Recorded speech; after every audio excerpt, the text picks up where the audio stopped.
In today's video, I'll be showing you how to create a PO in Shiphero. You will want to do this to notify the receiving team of any inbound shipments.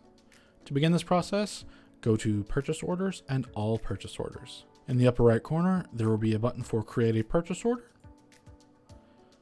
On this page, you will need to select the vendor for the products by which you're going to be coming in. You can choose all. In this case, we're just going to be using our test vendor. You're going to need to choose the warehouse. You'll want to select Celery Fulfillment Primary.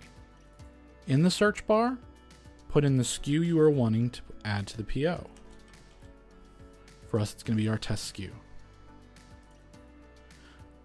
If you run into a problem where a SKU is not showing available to be added to the PO, you may not have it associated with the vendor you've chosen or a vendor at all if you're using the all option. Another option is that you may be trying to add a kit. Any product that has a component attached to it will not be available on a PO. You need to use the base SKUs for what you're using.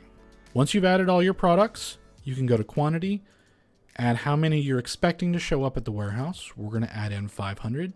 If you're using Shopify, you can utilize the sell ahead function.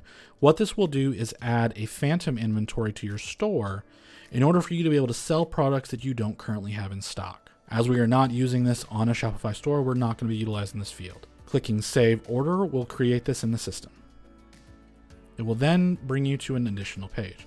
You can adjust the PO number here if you have a PO from your manufacturer that is going to be printed on the boxes or included in any paperwork.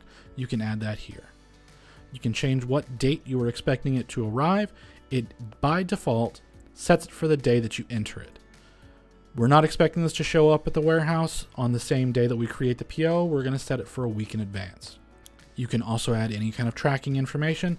This will help the receiving team to know when to expect something as they can track it with the person that is carrying it to the warehouse.